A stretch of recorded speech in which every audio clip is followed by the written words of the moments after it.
sido o relator. Agradeço o doutor Igor, desejo um bom dia. Ok, bom dia a todos. Bom dia. Chama a julgamento o processo número 16 da pauta. É uma apelação criminal, inscrito para sustentação oral, o doutor Carlos Henrique Rodrigues Buters. Está presente pelo apelante? Sim, excelência.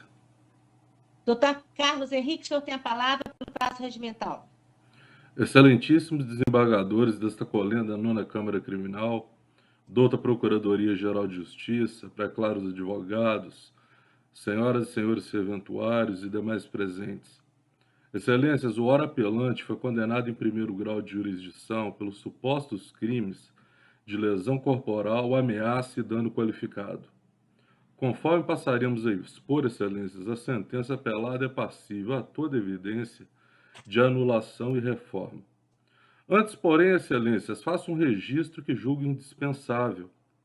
O direito, não nos olvidemos, é uma ciência com instituições, institutos, figuras e categorias próprias, cuja rigidez deve ser visceralmente salvaguardada pelo Poder Judiciário, que, em um regime democrático constitucional, é a última trincheira da cidadania. Portanto, cabe a este tribunal, em caso, resguardar as garantias constitucionais do apelante, que, cidadão que é, como todos nós, roga a este tribunal sejam restauradas suas franquias constitucionais que, conforme restará plena e sobejamente demonstrado, foram absolutamente violadas na origem. Em sede de alegações finais, excelências, a defesa técnica arguiu a nulidade da audiência de instrução e julgamento em razão do cerceamento de defesa, bem assim postulou a absolvição quanto aos supostos crimes de dano qualificado e lesão corporal. Excelências, no que concerne a preliminar consistente na nulidade da audiência de instrução e julgamento, decorrente do cerceamento de defesa, conforme se constata ao assistir à audiência de instrução e julgamento constante do documento de ordem número 91, as violações aos postulados da ampla defesa, do contraditório, notadamente do devido processo legal substancial, com todas as vênias, saltam aos olhos, sobretudo a postura inquisitorial do juiz de piso, que chegou ao cúmulo de caçar a palavra deste patrono, de forma a atuar em verdadeira substituição ao órgão acusatório, circunstância que por si só constitui causa de nulidade da referida audiência de instrução e julgamento, uma vez que a imparcialidade judicial é o princípio supremo de um processo penal genuinamente democrático e, por consequência, constitui fator de legitimação e validade dos atos processuais praticados no âmbito da aludida audiência de instrução e julgamento. Nesse sentido, excelências, o juiz singular indeferiu a oitiva da vítima sob o argumento de que a vítima deveria ser, aspas, arrolada, fecha aspas.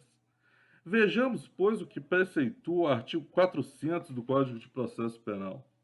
Na audiência de instrução e julgamento, a ser realizada no prazo máximo de 60 dias, proceder-se-á à tomada de declarações do ofendido, a inquirição das testemunhas arroladas pela acusação e pela defesa, nesta ordem, bem como aos esclarecimentos dos peritos, às acariações e ao reconhecimento de pessoas e coisas, interrogando-se em seguida o acusado. A essa luz, excelências, vê-se que a obrigação de comparecimento da ofendida é ope legis, posto que oriunda de norma cogente, de ordem pública, inderrogável por qualquer sujeito processual, dada a natureza eminentemente pública do processo penal e em honra ao postulado do contraditório, da ampla defesa e, nomeadamente, do devido processo legal substancial, todos esses de extração constitucional, como é de sabença geral.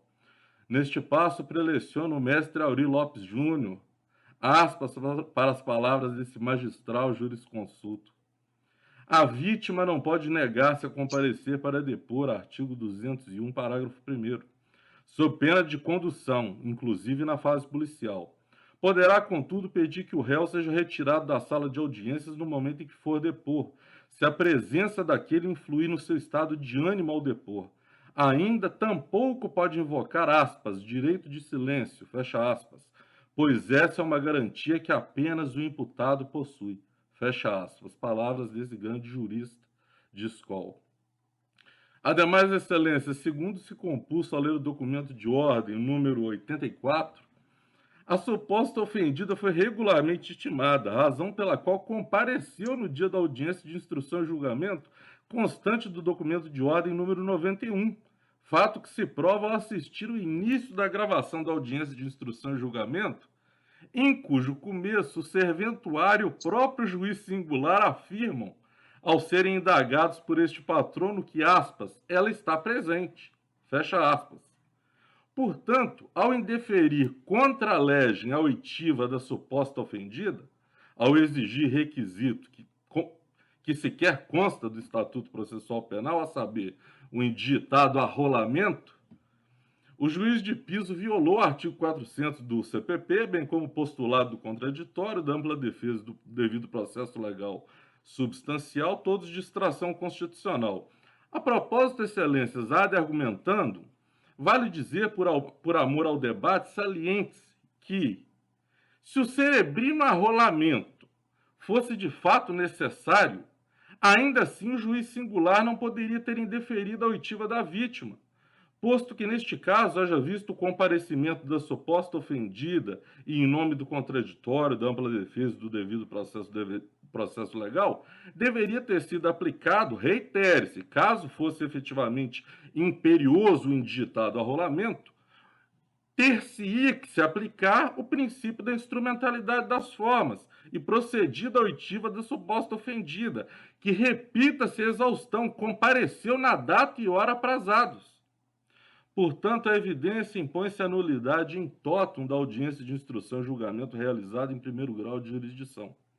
No que toca ao mérito recursal, Excelências, ao compulsar a sentença hora veia gastada, verifica-se que, relativamente aos supostos crimes de dano qualificado e lesão corporal, data vênia, as absolvições respectivas se impõem, conforme passamos a demonstrar.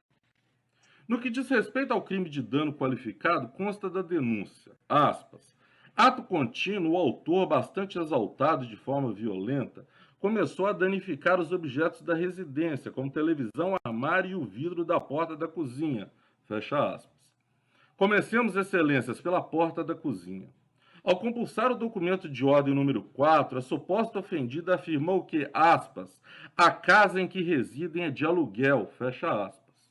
Logo, a porta danificada é de terceiros, de modo que, à luz do que preceitua o artigo 167 do Código Penal, tal delito só é persequível mediante queixa-crime, de tal sorte que faltou, nesse particular, legitimidade ativa ao parquê para fins de promoção dessa específica pretensão acusatória em juízo. Portanto, impõe-se, nesse particular, reconhecimento da ilegitimidade do parquê, nos termos do artigo 4856 do CPC, aplicado ao processo penal por força do seu artigo 3º. No que concerne, Excelências, ao crime de dano qualificado relativamente à televisão e ao armário, o fato, Excelências, é manifestamente atípico.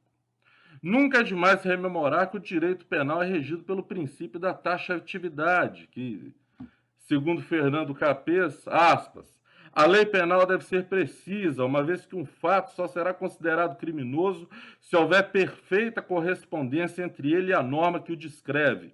A lei penal delimita uma conduta lesiva, apta a pôr em perigo um bem jurídico relevante. É que o princípio da legalidade, ao estatuir que não há crime sem lei que o defina, exigiu que a lei definisse, isto é, descrevesse a conduta delituosa em todos os seus elementos e circunstâncias, a fim de que somente no caso de integral correspondência pudesse o agente ser punido. Artigo 163, Excelências. Vamos ler a capitulação legal. Destruir, inutilizar ou deteriorar coisa alheia. Por conseguinte, constata-se a evidência elementar constitutiva do delito ora exame, a saber, deteriorar coisa alheia. Passemos, pois, a demonstrar que a televisão e o armário são bens comuns do casal, não, pois, bens alheios. No documento de ordem número 4, atesta-se que a suposta ofendida e o ora apelante estavam em união estável há 10 anos. Nessa perspectiva, à luz do artigo 1662 do Código Civil, dado que aplica-se à união estável, mesmo o regime de comunhão parcial, presumem-se comuns os bens móveis, não o contrário. Em suma, em danificando televisão e armário de sua propriedade, não incorreu o ora apelante no pretenso crime de dano, uma vez que exige para perfectibilização e consumação do delito ora exame danificação de coisa alheia, que em caso inexiste, posto que a deterioração teve por objeto bens comuns. Logo, em não se fazendo presente a elementar constitutiva do tipo penal, cuja presença é indispensável para fins de configuração do suposto crime de dano, o fato é manifestamente atípico. Por derradeiro, no que atina ao suposto delito de lesão corporal, a absolvição, excelências, é absolutamente incontornável.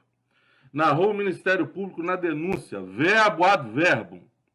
Na sequência, o denunciado agrediu a vítima com um soco no ombro, jogou-a no chão e pressionou seu pescoço com o joelho até a ofendida começar a perder o fôlego. A vítima, então, conseguiu se desvencilhar das agressões e correu para o quarto dos filhos. Porém, o denunciado foi até o local, desferiu um soco nas costas da vítima, jogou-a novamente no chão e agrediu-lhe com diversos chutes pelo corpo.